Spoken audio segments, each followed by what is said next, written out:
Boa noite, pessoal, a todos e a todas. Hoje nós vamos dar prosseguimento às nossas discussões da história do direito, né? Nesse passeio pela história, pelo tempo, pelas vivências do direito dos povos que nos antecederam. E a gente vai tratar hoje, como vocês devem ter imaginado, a partir dessa música belíssima de Chico Buarque, As Mulheres de Atenas, a gente vai tratar justamente do direito na Grécia Antiga, né? Na Grécia Antiga a gente já começa a ter uma dificuldade inicial, porque a gente pode falar do direito grego antigo, porque, na verdade, havia várias formas de manifestação, como vocês devem se lembrar lá das aulas do ensino médio, mesmo do ensino fundamental, havia cidades com ordenamentos jurídicos. Também a gente pode falar em ordenamento jurídico, porque o direito não era tão sistematizado como a gente entende a partir do Estado moderno, mas existiam regras próprias de cada cidade que tinha autonomia para definir os seus destinos políticos, jurídicos, sociais, certo? Então, a gente vai falar sobre alguns direitos ou sobre alguns modelos do direito grego que também nos parecem importantes para que a gente possa entender, compreender o direito atual brasileiro, o direito das civilizações ocidentais. E, obviamente, quando a gente fala em antiguidade clássica, o direito que vai, talvez, nos parecer mais próximo seja o direito romano. A gente tem disciplina de direito romano, a gente não tem disciplina de direito grego. Por que será? Né? Algumas dessas respostas a gente vai tentar colher aqui na nossa aula de hoje, as nossas provocações que vão ser desenvolvidas ao longo desse momento, ao longo dessa noite, certo? Bom, vamos aqui começar justamente por uma primeira conclusão, certo? Quando a gente fala em Grécia Antiga, ou nas cidades-estado gregas da Antiguidade Clássica, a primeira coisa que a gente vai notar de maneira mais evidente é a contribuição para a filosofia. Eu tenho aqui um quadro de Rafael, denominado Escola de Atenas, né? Escola de Atenas, que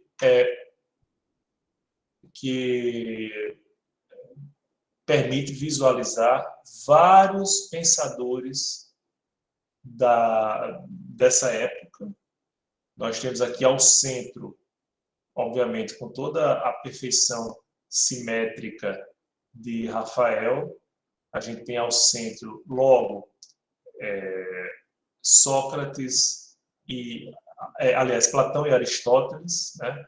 Porque vejam que um sinaliza para cima, dizendo que a gente deve buscar justamente as formas ideais, né? E outro para baixo, Aristóteles, que quer demonstrar a sua preocupação com os assuntos telúricos, com a problemática do homem nas suas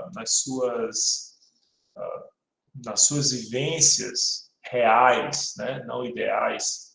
E aqui, espalhados pela obra, vários outros pensadores, escritores, pintores, escultores, grandes romancistas. A gente tem, por exemplo, Sófocles. Sófocles está aqui representado no cantinho esquerdo inferior. Sófocles, que vai escrever uma obra de teatro que vai nos chegar até hoje com muita importância, né? E é a partir da obra de Sófocles, inclusive, que a gente vai, vamos dizer assim, pontuar esse caminho percorrido na aula proposta de hoje, certo? Bom, eu trago aqui para vocês uma construção mitológica de Hesíodo, que se conhece como as 5 idades de Hesíodo, certo? Para confrontar com uma visão muito habitual da própria história. Quando a gente fala em história, pessoal, se lembra que a gente nas primeiras aulas disse, olha, tenha cuidado para não construir a ideia de uma história como se fosse uma história linear, em que cada passo que a gente dá e no tempo a gente está evoluindo, a gente está se desenvolvendo para o bem, né? Assim, a gente está incorporando valores positivos, certo?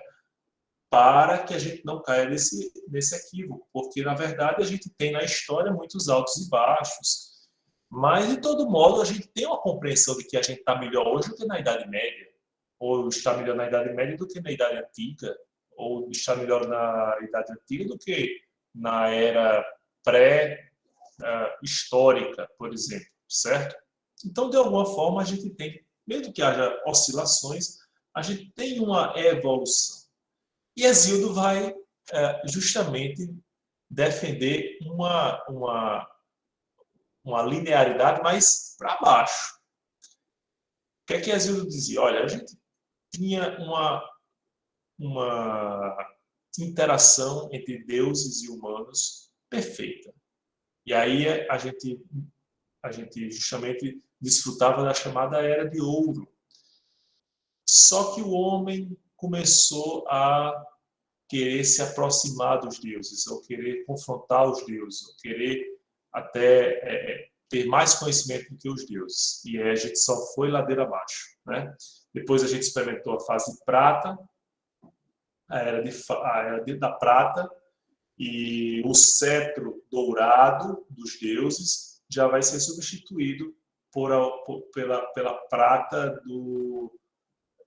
dos homens que, nas suas atividades corriqueiras, vão abandonar aquela proximidade da perfeição, da boa interação com os deuses, né? E, para piorar, a gente cai mais ainda até a fase do bronze. O bronze que representa, inclusive, o próprio armamento do homem, que começa a digladiar com seus semelhantes e, com isso, se animaliza. Aí, Hesíodo vai dizer, olha, nesse ponto a gente está na ladeira abaixo, mas a gente tem a idade dos heróis. Aí vem todos os heróis da mitologia que vocês conhecem melhor do que eu, que nos chegam a Héracles, Teseu, Perseu, né?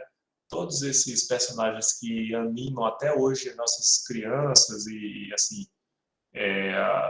nós mesmos, né, adultos, que a gente sempre... Existe um livro de Luc Ferry,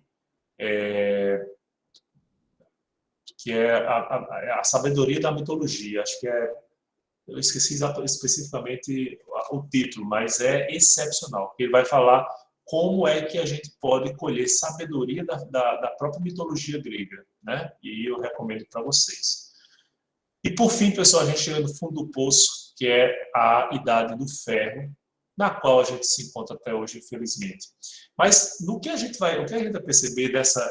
Primeiro, chama atenção. A gente, em vez de estar subindo, Hesíodo vai dizer, não, a gente está ladeira abaixo, né?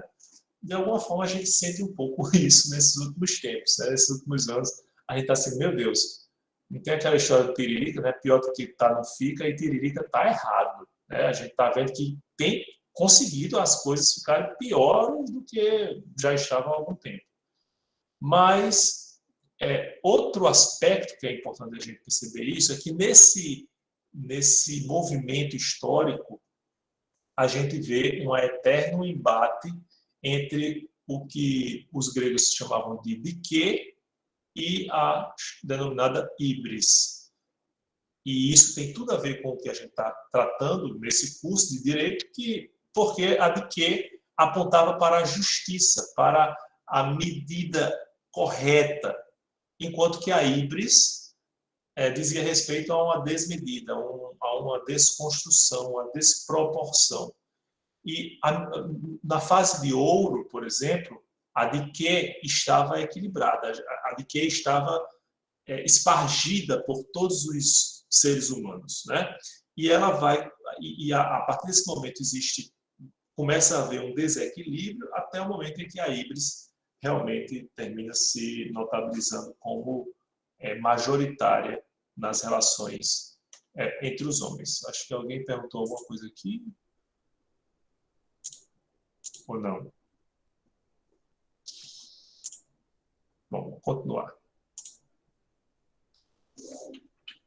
Hoje ele está meio lento aqui. Bom.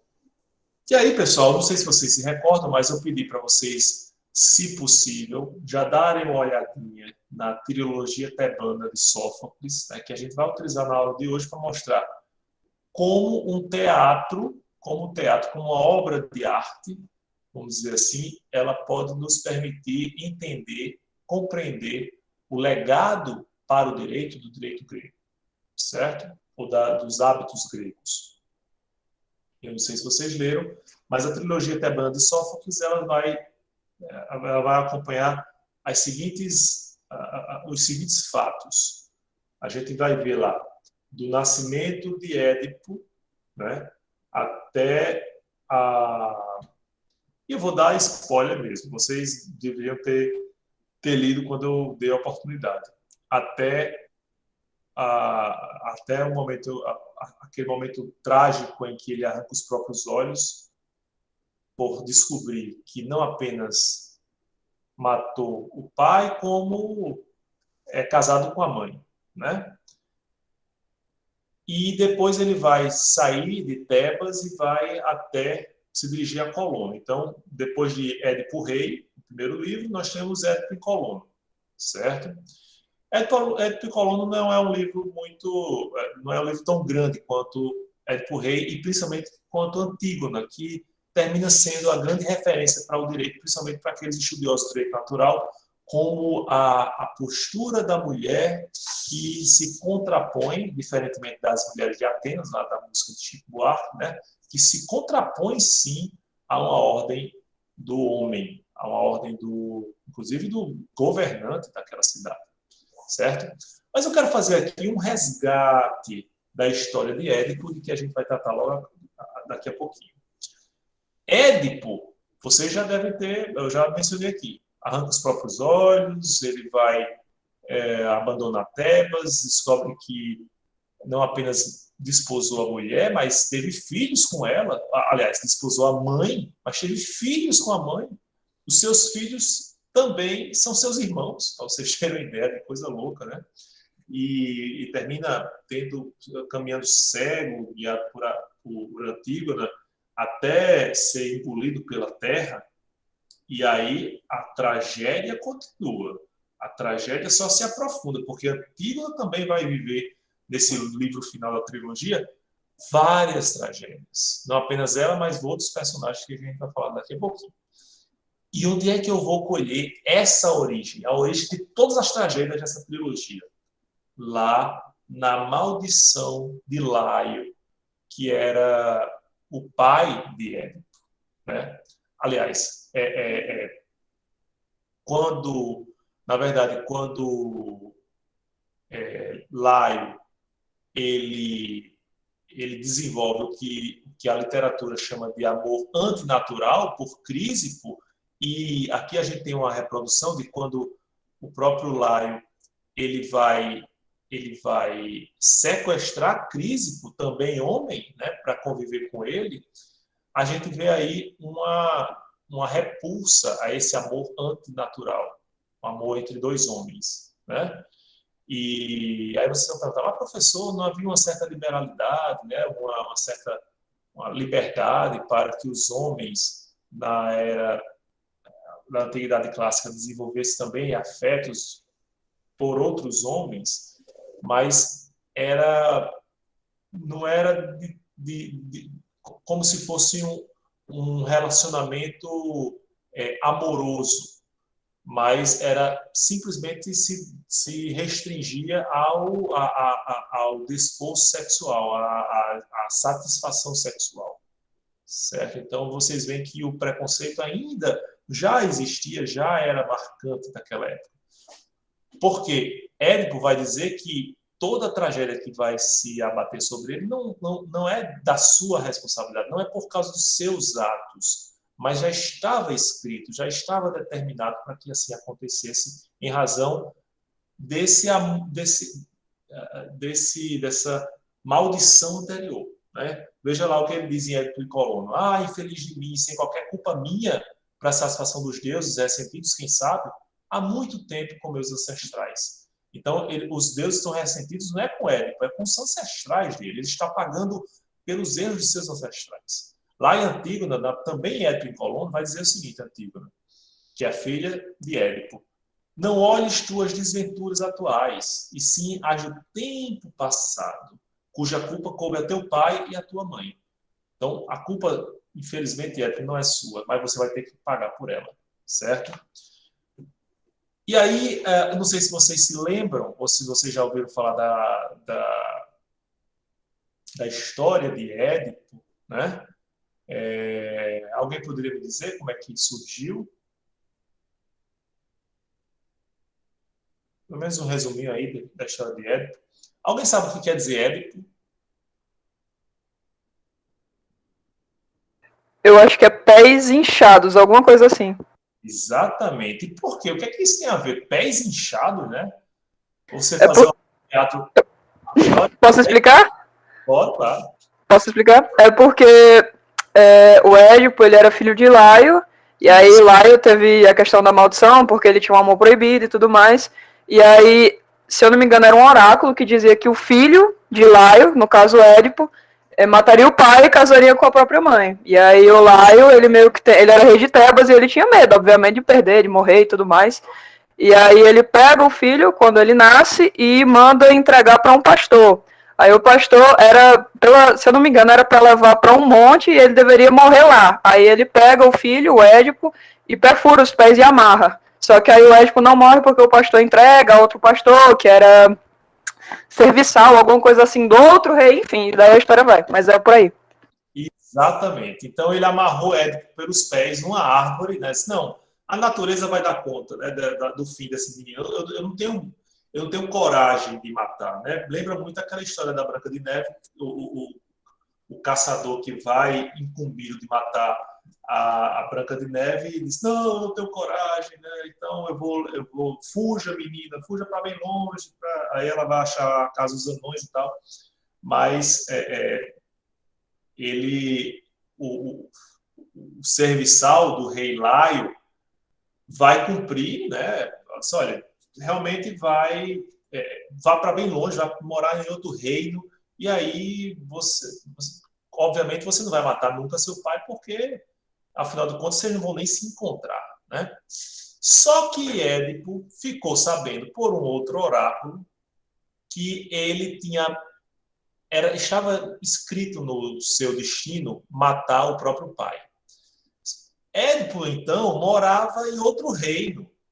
Então, assim, ele amava o pai que o criou como filho, sem saber, no entanto, que ele não era o filho biológico desse pai. E aí ele fugiu dessa cidade. Não, não quero matar meu pai e tal. Aí vocês devem imaginar quem foi que ele encontrou no caminho. O próprio pai biológico, sem saber que era o pai biológico, que era Laio. E aí eles chegaram num caminho, aí Édipo disse, olha, eu quero passar. Aí o rei Laio, que conversa, moleque, sai daí da frente, eu quero passar também. Nesse fight, o que é que acontece? Édipo termina matando o próprio pai, sem saber que era o pai biológico. E exatamente realizando a predição do oráculo. E com isso, ao mesmo tempo, Tebas sem reino, lá vai se aboletar a esfinge. A esfinge fica na entrada da cidade de Tebas, impedindo a saída e a entrada das pessoas, a não ser que as pessoas que pretendessem entrar na cidade decifrassem o enigma da esfinge, né? E aí, o que foi que aconteceu? Lá vai Édipo. Mas não, vou ver o que, é que pode acontecer. E ficou sabendo dessa esfinge, chegou lá na esfinge, e aí a esfinge fez a pergunta do seu enigma, que era qual? Qual era a pergunta que a esfinge fazia aos viajantes?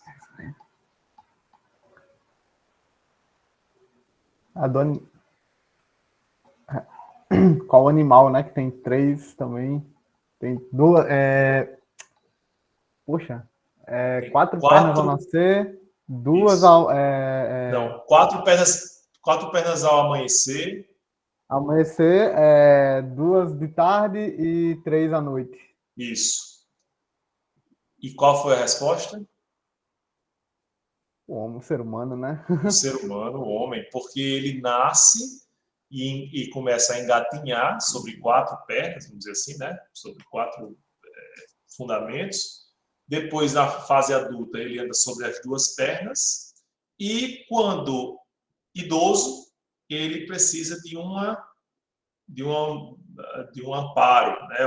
Uma bengala, formando as 3 pernas. E a esfinge finalmente reconhece essa vitória, né? Finalmente concede a Édipo esse reconhecimento e deixa a cidade de Tebas. O povo de Tebas, que já estava desesperado porque já tinha perdido o rei, recebe Édipo como um grande herói, né? Conseguiu livrar a cidade da Esfinge e, quem sabe, poderia trazer a sorte ou a bem-aventurança que Laio representava para aquela cidade. E aí, os governantes, né, quem estava esperando pela volta de Laio, disse: olha, eu tenho ideia, já que a gente ficou sabendo que Laio morreu, por que não Édipo assumir o trono? E a maneira mais fácil de acontecer isso, né, de realizar isso, era casando Édipo com Jocasta, que, afinal de contas, estava viúva, né? Só que Édipo não imaginava que ele estava desposando a própria mãe. Meu Deus do céu. Existia, inclusive, uma novela na Globo que tinha as personagens de Édipo e Jocasta também, né? Eu esqueci o nome da novela. Eu sou velho mesmo, viu? E o mais curioso é que o ator que fazia Édipo, que eu esqueci também o nome, terminou casando na vida real com a atriz que fazia Jocasta, que era a Vera Fischer. Você vê como a arte e a realidade também se misturam. Bom, o Édipo desposou a própria mãe, sem saber que era a própria mãe, e aí esse é todo o desenrolar do livro primeiro da trilogia, que é Édipo Rei. Né? Aqui a gente tem 2 representações também muito marcantes. Essa primeira aqui do lado esquerdo, de Renoir, que mostra a felicidade de Édipo, só que não, quando soube que tinha desposado a própria mãe, matado o próprio pai. Né? O desespero dele, a cara dele, a expressão que Renoir colocou nesse quadro. Né? E aí uma representação menos inteligível, vamos dizer assim, de Max Ernst, agora do século XX, que tem vários símbolos aqui muito interessantes, né? Tanto os símbolos do feminino, vejam que a nós se abre como também, como se fosse até uma representação, alusão ao próprio órgão sexual feminino, né? Todo marcado pelo pecado, pelas tragédias desse casamento impensável entre filho e mãe, né? E outras representações aí que a gente pode colher com mais, se a gente fosse debruçar sobre essa obra especificamente, né? E aí, outro fator importante. Sófocles, ele nasceu em Colono, que é no subúrbio de Atenas. Não sei se vocês estão vendo aqui. Eu peguei um mapa da Europa de hoje e fiz uma simulação assim, se alguém fosse a pé de Tebas para Colono, quanto tempo levaria? Na melhor das hipóteses, aqui a gente levaria 18 horas e 12 minutos. Certo? Então, vejam, não é tão distante. Só que Édipo levou, ele obviamente não tinha estrada na época, né? Ele era sujeito aos saqueadores, à violência comum dessas terras de ninguém, e estava sendo acompanhado por Antígona, terminou fazendo esse trajeto durante todo o livro Édipo em Colono, certo? Bom, O que é importante para a gente conhecer na obra de Sófocles, né, dessa trilogia tebana? Vejam aqui que a Antígona está amparando para o pai já cego, e todo mundo apontando o dedo, assim, seu pecador, né, como é que você fez isso? Você é o motivo da desgraça de Tebas. E na peça teatral existem duas questões importantes para a gente colocar. Primeira, vocês vão ver várias intervenções do que se chamou coro, como se fosse o coro da população. O que é que o coro representa, pessoal? Representava exatamente os cidadãos notáveis, aqueles que detinham sabedoria, que poderiam, portanto, julgar o que estava acontecendo nas tragédias, certo? E, da mesma maneira como é muito reveladora a etimologia da palavra Édipo, aqueles de pés inchados ou de pés perfurados, Antígona também, porque a etimologia de Antígona quer dizer, aponta para aquela que se coloca diante de sua família. E a gente vai ver, ao longo dessa história toda, que Antígona amparou o pai quando foi exilado, Antígona lutou pela dignidade do irmão para que ele fosse sepultado dignamente, né? Apropriadamente. Então, Antígona se apresentou como uma guardiã dos valores da sua própria família, certo? Aqui a gente tem um quadro do Jalabert, a praga de Tebas. Vejam as expressões das pessoas decepcionadas com a postura de Édipo. Bom, Édipo Rei vai apresentar, basicamente, a ideia de devido processo legal, né? Então, a gente vai ter lá a ideia de crime, investigação, descoberta da autoria. Por quê? Porque Édipo fica sabendo, quando assume o trono, que o rei que o antecedeu, ele foi assassinado e ele vai querer saber quem matou esse rei. Ele vai querer saber quem foi Laio, quem matou Laio, né? Só que a triste verdade é que ele termina descobrindo que foi ele próprio que matou o pai. Isso a gente vai ver ao longo da obra. A gente tem peças de investigação. Veja o que aqui Édipo diz. Onde os culpados estarão? Onde acharemos algum vestígio desse crime muito antigo? A preocupação, portanto, com a investigação, certo? Ele está preocupado em saber quem efetivamente cometeu esse crime. E ele, a partir dessa primeira motivação, ele vai começar essa investigação.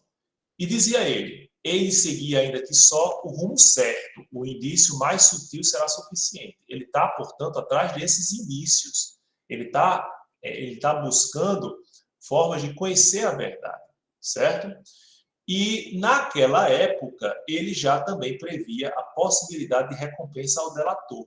Porque ele dizia, se alguém sabe que o matador não é tebano, é de outras terras, conte-me logo, pois a minha gratidão virá juntar-se generosa recompensa. Então, a delação premiada não é algo próprio apenas do nosso tempo. Obviamente, aqui não tem nada a ver com delação premiada, pessoal, porque delação premiada, pelo menos no nosso ordenamento jurídico, é devida àquele que participa do crime. De alguma forma, é delação premiada porque ele próprio está se confessando, né? Poderia se reconhecer também como partícipe, mas isso só aconteceu posteriormente. Na verdade, ele estava querendo aquela política de recompensa que a gente vê nos faroestes, né? Do wanted, né? E tem o valor em dólar lá do perseguido criminoso. Até hoje a gente tem esse tipo de recompensa dos procurados do FBI, por exemplo. No Brasil, a gente tem uma lei específica que também incentiva essa prática, certo? Mas não pegou muito, não. Ainda não tem utilização tão alargada, certo? A gente tem, por exemplo, no Star Wars, o caçador de recompensa, né? Mais um exemplo aí desse tipo de postura. E vejam como também é ressaltado nessa obra o peso da imputação. O só fato de repousar sobre alguém a possibilidade de ter cometido crime, essa acusação inicial, sem uma condenação ainda, já traz em si uma carga negativa. Olha o que Creonte falava. Quem é Creonte, no final das contas? Creonte é aquele irmão de Jocasta que vai assumir o trono até que Édipo o faça. Édipo assuma como marido de Jocasta, né? E aí esse personagem, guarde bem o nome dele, vai aparecer lá em Antígona, numa posição realmente central. Creonte dizia o seguinte, olha, porque Creonte foi, inclusive, apontado por Édipo como um possível algoz do seu cunhado, certo? Para o quê? Para assumir o trono, certo? E aí Creonte fica indignado com essa história. E diz se em nossos infortúnios de hoje, ele, Édipo, imagina que em atos ou palavras lhe fiz injustiças, não quero prosseguir vivendo o peso de tal imputação. O dano que me causa essa suspeita não é pouco, é mesmo enorme. O só fato de estarem desconfiando de mim já é enorme. Isso a gente já via, isso a gente viu anos depois, né, séculos depois, num livro maravilhoso, né, que é chamado As Misérias do Processo Penal, de Francesco Carnelutti. Né? Vocês encontram baratinho, porque eu acho que não tem mais nem direitos autorais. As Misérias do Processo Penal. Um livro fininho que vai mostrar as agruras que pesam sobre o simples acusado de um crime. Bom, e no âmbito da investigação, óbvio, existe um espaço para o interrogatório. Né? Creonte, quando estava sendo colocado na parede, né, suspeito desse crime bárbaro contra o rei de Tebas, disse ao próprio Édipo, não me acuses com base em vagas, pálidas suspeitas, sem me ouvir. Portanto, e a gente já visualizava aqui, a ideia de interrogatório como uma peça de defesa. Durante a Idade Média, mesmo durante a Idade Moderna, o interrogatório era uma maneira de extrair, né, do acusado a verdade. Mas hoje, o moderno direito penal, o atual processo penal, melhor dizendo, já entende de uma forma diferente. É uma maneira de defesa do interrogado, né? A defesa do acusado. Ele pode mentir, ele pode inventar, ele pode, inclusive, adotar a versão que melhor achar conveniente, tá certo? Porque essa é uma peça de defesa, ok? Bom, fugindo agora já da investigação para chegar no julgamento, a obra Édipo Rei, ela também mostra os riscos da decisão apressada, precipitada. Infelizmente, é algo muito comum até os dias de hoje. Aquela decisão assodada, baseada em clamor público, em um suposto clamor público, né? E em processos super céleres que terminam, na verdade, confirmando aquilo que se pretendia provar, mesmo que não seja bem em provas, mas em simples convicções, né? Como parece que tem acontecido recentemente aqui no nosso país. Mas vejam, em Édipo Rei, a gente vê a testemunha, para vocês terem uma ideia, a testemunha-chave para a descoberta do responsável pelo assassinato de Laio, ela mudou sua versão. E mudou a versão justamente para proteção, inicialmente para a proteção do próprio Édipo. E no final das contas ele teve que revelar a verdade, certo? Ou seja, há volubilidade no depoimento testemunhal. O Corifeu dizia também a Laio, creio, Senhor, que ele falou sensatamente como quem faz esforços para não errar. Quem julga afoitamente não é infalível. E Creonte, que os assassinos tenham o castigo justo. Serias justo se provasse minha culpa. Ou seja, eu só admito condenado se você conseguir provar minha culpa. Eu tenho direito, portanto, a um julgamento justo para evitar os riscos dessa decisão apressada. E aí vocês conhecem bem o final da história, ou não, estão conhecendo agora. Édipo, a partir dessa testemunha-chave, percebe que ele foi aquele que foi colocado, foi dado em adoção ao rei, fugiu desse rei, matou o próprio pai Laio, e aí vai assumir o trono e desposar sua mãe, ter filhos com ela. E ele não aguenta toda essa pressão, termina arrancando os olhos em sinal na tentativa de não ver, não enxergar a realidade e sendo defenestrado de Tebas. O segundo livro dessa trilogia de Sófocles é justamente esse caminho entre Tebas e Colono, certo? Vocês veem aí a representação de Édipo, amparado por sua filha Antígona, né? uma tela de Dobrovsky, de 1828, e Édipo vai seguindo o seu caminho. Édipo e Colono, da mesma maneira como Édipo Rei falava sobre a investigação, né, Édipo e Colono vai realçar o quê? O direito de defesa. É o momento de expiação. A dor que Édipo está sentindo, ele vai pretender ver ali expiada, né, ver ali diminuída a partir do sofrimento que foi afligido a ele, certo? E quando ele por exemplo, depara com Teseu, que era um representante de Atenas, que estava ali para acolhê-lo, Teseu disse, fala, nada direi sem estar informado, dando ênfase, portanto, à defesa que caberia a Édipo fazer da sua própria chegada ali em Atenas, né? Pelo menos em Colono, né? Nas proximidades de Atenas. E Édipo também representa o conceito de dolo, ou seja, ele matou o pai, não foi porque ele quis matar o pai, o seu pai.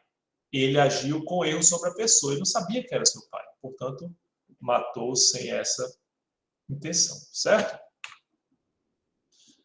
Outra coisa importante que a gente vê em Édipo e Colono é a distinção entre o discurso a eloquência que é demonstrada por Creonte, esse rei de Tebas, que é o seguinte, vocês devem se lembrar, Édipo, ele saiu de Tebas. Quem assumiu? Creonte, o seu cunhado.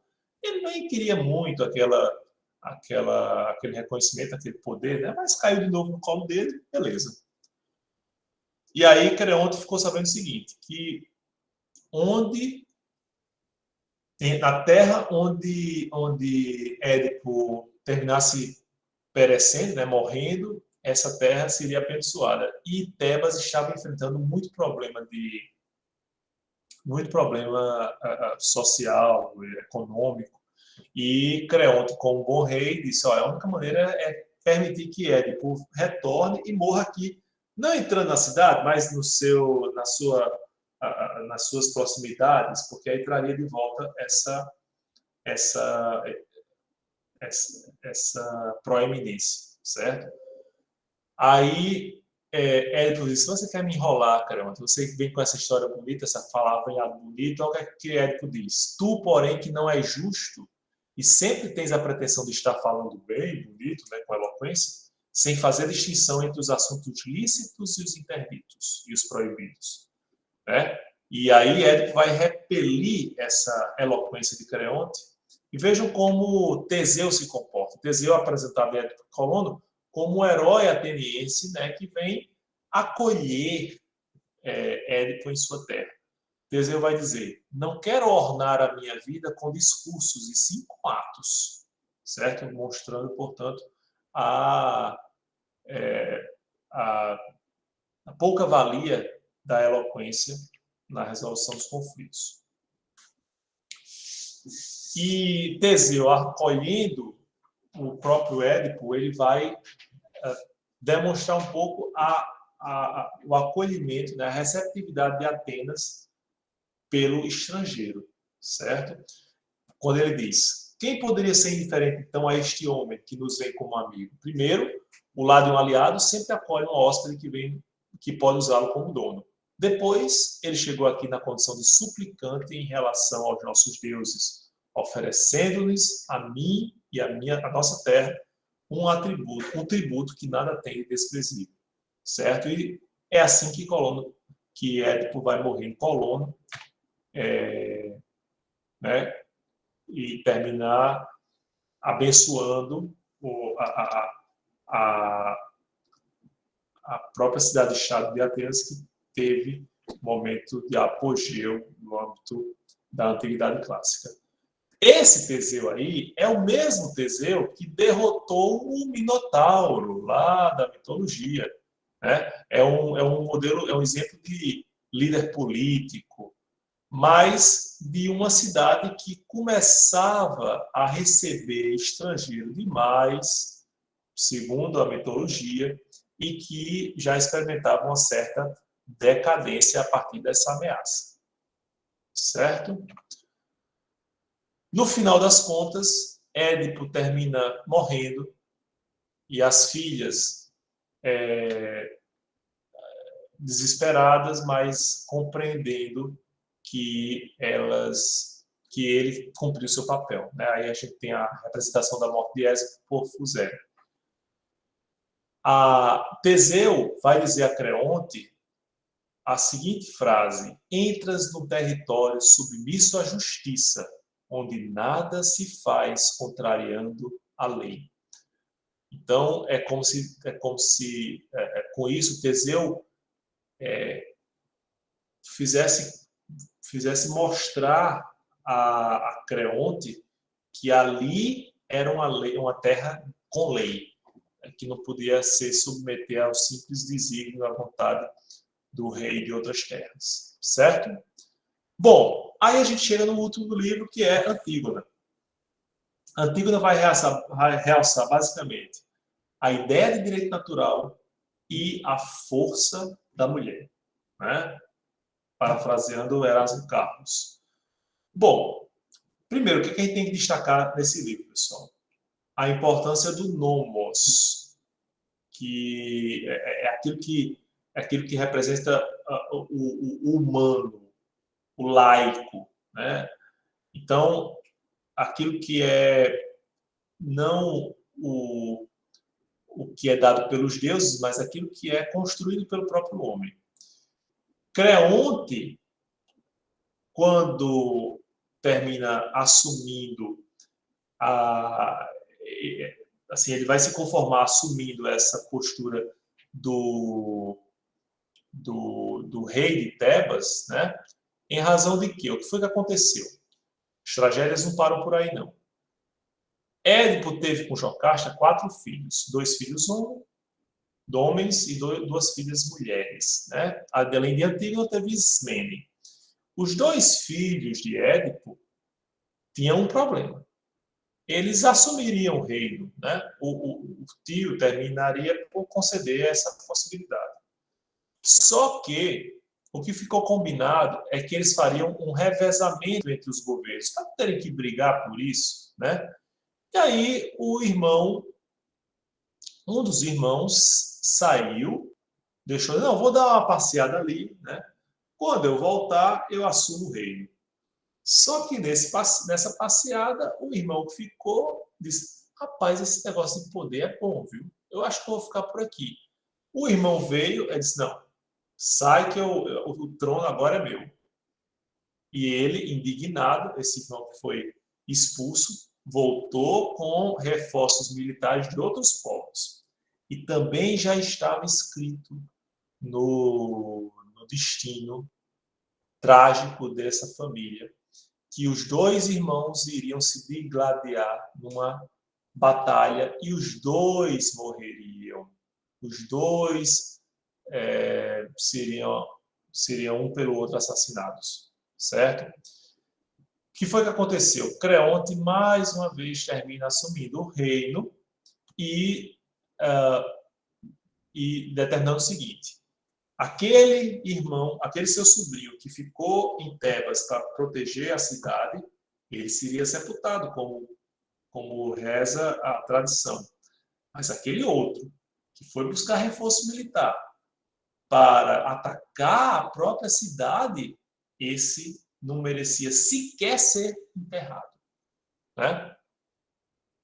E aí, pessoal, aí é que está o grande mote do livro de Antígona. Porque Antígona disse, não, eu acho que eu vou enterrar meu irmão. Eu não quero que ele fique aqui sendo comido pelos insetos, pelos animais. Mas Creonte, ele vai se colocar diante da lei como aquele homem cordial do que fala Sérgio Bartolomeu, aquele homem cordial no sentido de que ele não deve responder pelo coração. Não é porque é um sobrinho dele que ele vai abrir uma exceção, entende? Quando ele diz assim, lá em Antígona, e se qualquer um tiver mais consideração por um de seus amigos que pela pátria, esse homem eu desprezarei. E com isso ele diz como é importante o quê?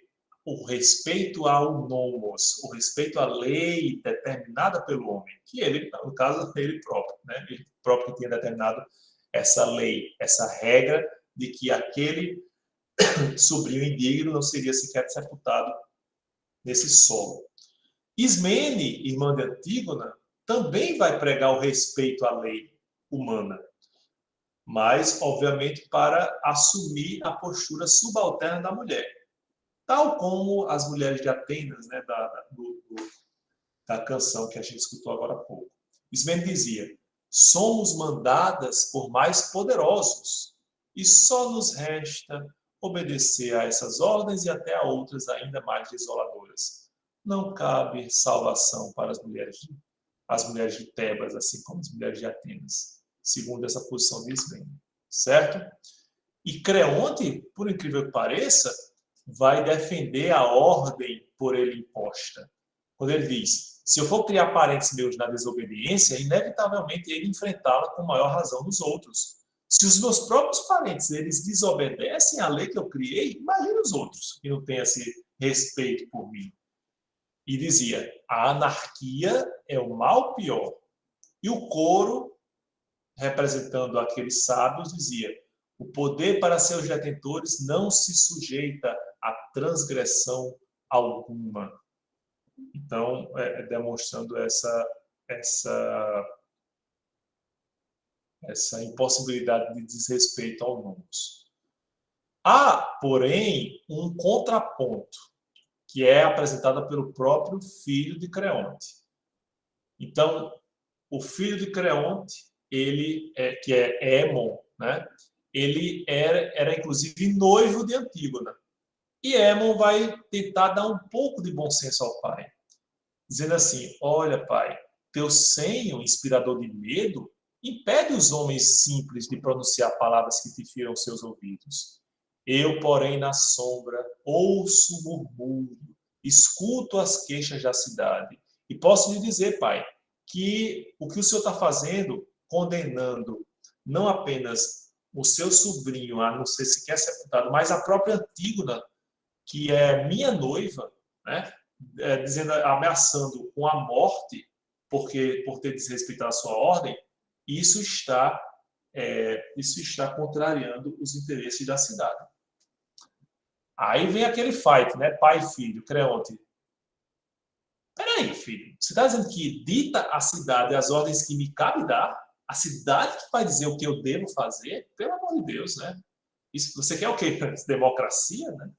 Aí, Émon, falaste como se fosse jovem demais, como se tivesse essa ânsia pelo poder. Creonte, devo mandar em Tebas com vontade alheia, a vontade de uma mulher, né?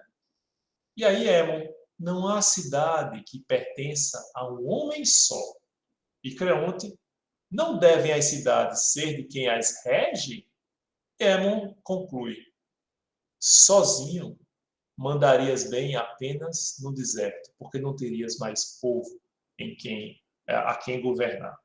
Essa passagem é fantástica para mostrar como a ânsia pelo exercício do poder desmedido pode terminar minando a própria existência do governo. Antígona, por exemplo, quando aponta para o coro, dizia, olha, Creonte, esses sábios aqui, né? Todos eles me aprovariam, se o temor não lhes tolhesse a língua.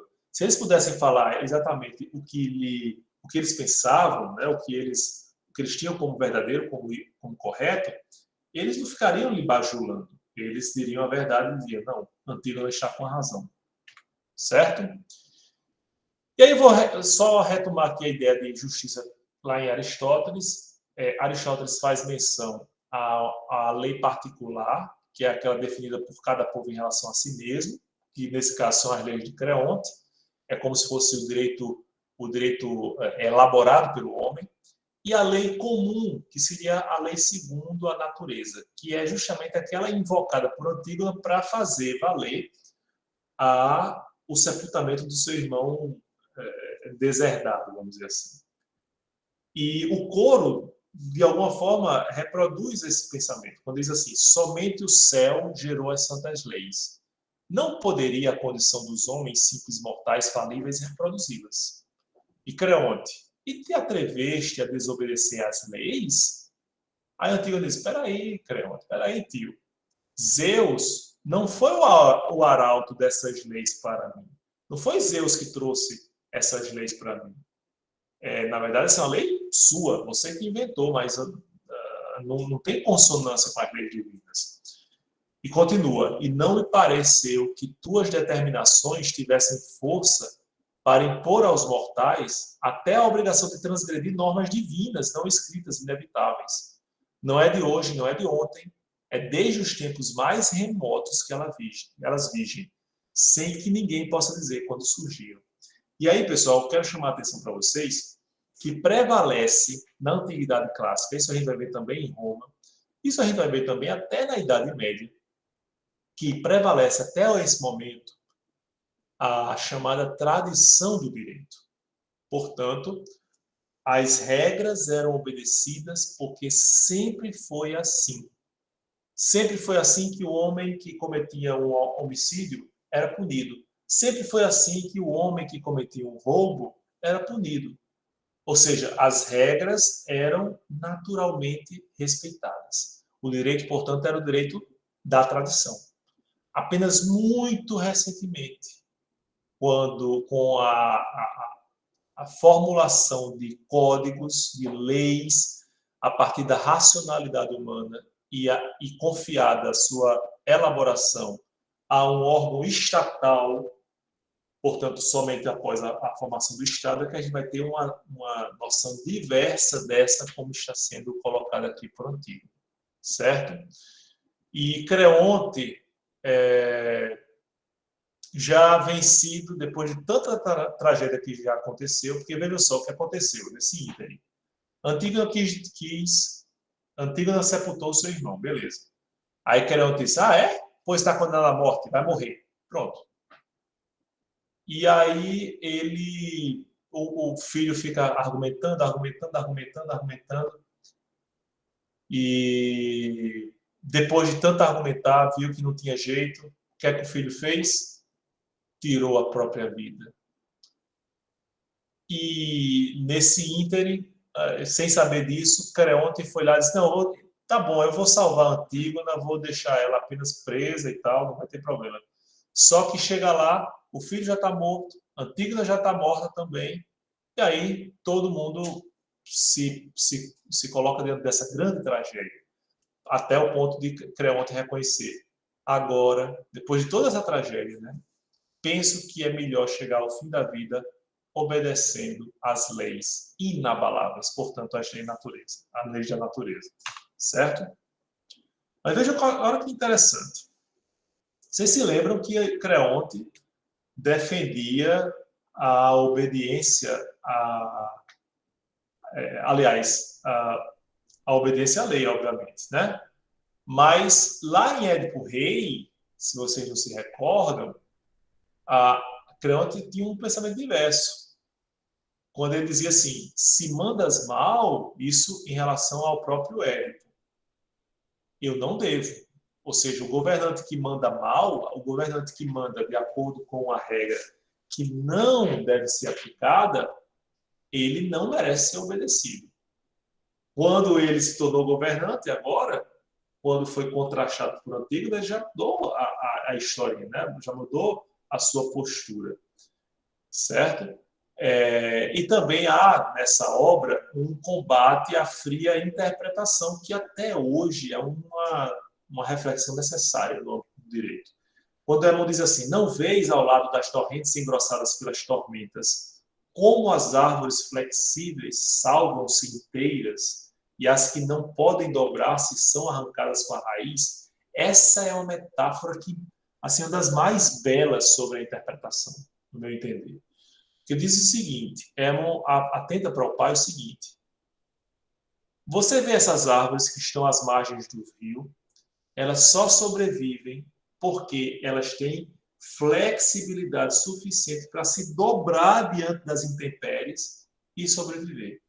Se elas fossem rígidas, então, a partir do momento em que fosse submetida a essa pressão, elas simplesmente se quebrariam, certo? Quando, na verdade, quando a haste é flexível, você se dobra, você permite essa melhor adequação. Essa é uma metáfora utilizada para a própria compreensão da hermenêutica jurídica, né, pessoal? E vejam que o próprio Creonte voltou atrás em relação à pena cabível à Antígona. Ele primeiro disse que ela ia ser apedrejada até a morte, depois disse que ela ia ser enterrada numa caverna pedregosa, e finalmente disse, não, vou liberar, certo? Porém, isso não aconteceu a tempo. Bom, Antígona e a mulher. Não há como a gente tratar dessa obra sem mencionar a força da mulher. Exatamente aqui representada. Não, brincadeira, pessoal. Exatamente aqui representada, né? Nesse retrato de Frederic Leighton. Mas eu não sei se vocês perceberam, a mulher retratada nessas várias obras de arte a que a gente fez menção, ela não olha diretamente para aquele que visualiza a sua representação, porque era tolhido da mulher esse direito. A mulher não era vista como dialogando com o admirador da obra de arte. Por isso que é tão enigmática a Gioconda, né? Não é por acaso que a Mona Lisa é, até hoje, repleta de tantos mistérios, né? Não só Dan Brown, mas vários outros autores já tramaram ficções em torno da Mona Lisa. Vejam aqui, a Mona Lisa, na verdade, tem um efeito que, de onde você olhe, ela está olhando para você. Mas olha como é que Antígona é retratada aqui. Olha como é que Antígona é retratada aqui. Aqui nenhuma olha para quem está visualizando o quadro. Aqui tampouco, está olhando de lado, né? Da mesma forma, aqui também, olhando de lado. E vejam com isso como é que a mulher era retratada naquela época. Olha como Édipo vê a mulher, né? Vivem os dois como se estivessem no Egito, isso em relação aos filhos dele, onde os maridos ficam sentados em casa tecendo, enquanto as mulheres vão para a rua na luta para conseguir os alimentos. Ou seja, eu disse palavras, vocês estão como esses egípcios aí, maricas, que as mulheres é que vão à luta, né? E os maridos ficam em casa tecendo. Que postura de homem é essa? Né? E mais, devo-lhes a vida e minha nutrição, pois elas se comportam como se fossem homens, em vez de mulheres, para ajudar-me em minha existência penosa. Mais uma vez, as duas filhas de Édipo que o acompanharam terminaram apresentando para ele uma postura de homens, porque eles estavam custeando, né? Elas estavam sendo as responsáveis pela subsistência do próprio pai. E olha só, outra passagem lá em Édipo Rei. ela, vaidosa como são sempre as mulheres. Né? Mais uma vez, todo o preconceito por trás da ideia de mulher submissa, de mulher subalterna ao homem. Antígona, portanto, ela representa a mulher sem partidários que consegue, sem um exército, vencer um governante. A partir das suas ideias, a partir das suas convicções, a partir do seu exemplo de vida. Né? Ela não apenas, assumindo a própria etimologia da palavra, ela guia seu pai de Tebas a Colono, sem conhecer o casamento e à mercê em seu caminho de qualquer estuprador. Imagine, naquela época, o que representava uma mulher viajar com o pai cego em caminhos de nenhuma civilização. Né? Ismene já vai assumir uma postura diversa, a irmã de Antígona. Ela vai dizer, Antígona, mulher, deixe disso. Esse negócio de mulher que quer fazer revolução não dá certo, não. Quando diz, não nos esqueçamos de que somos mulheres e, por conseguinte, não podemos enfrentar só nós, os homens. Aí vamos assumir, mulher, essa postura de submissão. Certo?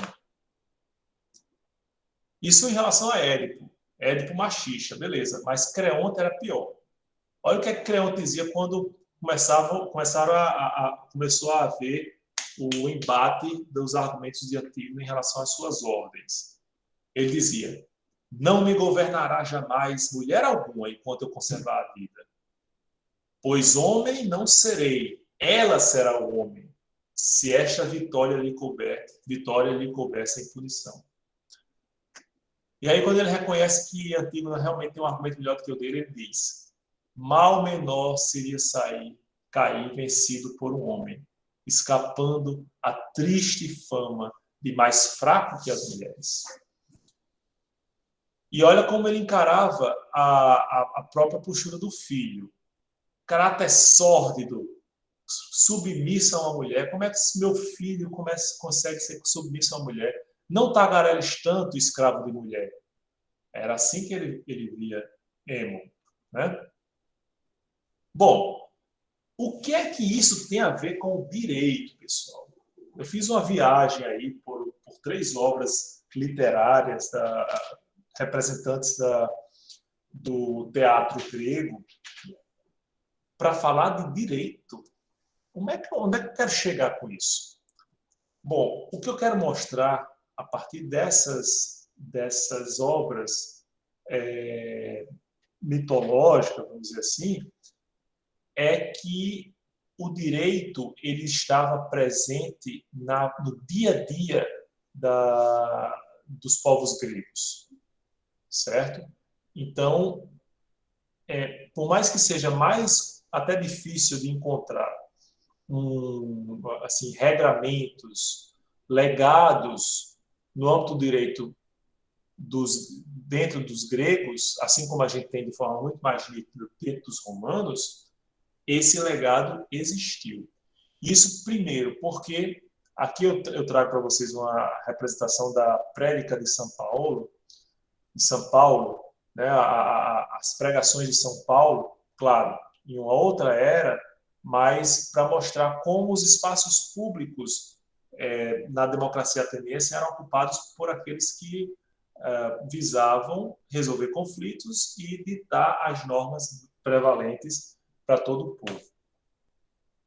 E, nesse particular, eu tenho aqui que destacar duas chamadas leis, né? E eu falo em chamadas leis porque, obviamente, nem as leis de Drácon, que eu tenho aqui representada, nem as leis de Solon, como eu vou falar daqui a pouquinho, são efetivamente leis no sentido moderno. Aquele conjunto de regramentos que é elaborado por um órgão estatal específico, não. Na verdade, Drácon terminou se antecipando alguns séculos à experiência que só viria lá no século XIX das codificações ou das elaborações de leis pelos parlamentos, certo? Drácon disse, não, esse negócio de tradução não. Eu vou ditar aqui um novo cânone, uma nova representação jurídica, né? Uma forma de resolver os conflitos que vão sair da minha cabeça, independentemente do que as pessoas acharem como correto, como vinha sendo decidido, certo? Obviamente, o que é que a gente vai observar nessas leis de Drácula? Penas extremamente severas, tem inspiração religiosa, e não por acaso, até hoje, quando a gente vai falar de penas muito severas, a gente diz, vixe Maria, essa legislação é draconiana, ou essa punição é uma punição draconiana, justamente fazendo alusão a essas leis muito severas. Mas, olha, há o que se salvar nas leis de Drácula, né? Apesar de ter instituído penas muito severas, ele, por exemplo, suprimiu a vingança privada, certo? Ele previa uma distinção entre os tipos de homicídio doloso e culposo, e suprimindo a vingança privada, ele, de alguma forma, atendia a uma súplica civilizatória que a gente só vai observar muito mais recentemente, certo? Desfazendo as leis de Drácula, vão aparecer as chamadas leis de Solon. Esse, sim, tido como grande legislador, apesar do que a gente não podia falar em legislador, porque não era um corpo legislativo plural, né, onde houvesse discussão entre os seus componentes. E nas leis de Solon, a gente vai prever a proibição de servidão por dívidas e o direito de igualdade civil, certo? No final das contas, pessoal, o que é importante a gente concluir? O direito, ele deve fazer parte da educação de todo cidadão. O direito era ensinado aos gregos não a partir do estudo de leis, mas da vivência. Da mesma maneira como o direito está lá impregnado em peças de ficção, em peças teatrais, ele era impregnado também na vida dos atenienses, como na vida das demais cidades-estados gregas, certo? E aí, eu quero deixar por fim uma reflexão tirada desse livro de Tucídides, né, da história da Guerra do Peloponeso, mostrando a lei, e eu falo assim, o direito, né, como fiadora da democracia. O que é que Tucídides demonstra? Quando, na democracia ateniense, faltou a esperança, faltou a perspectiva de futuro, aí a própria democracia ruiu, ela não se sustentou. Porque quando eu não acredito mais em que possa haver punição, a certeza do respeito às leis humanas, eu abandono qualquer dignidade dessa lei, qualquer menor respeito a essa lei. E aí, todo o sistema começa a ruir, certo? Ok, pessoal? Tem alguém vivo ainda depois de toda essa viagem?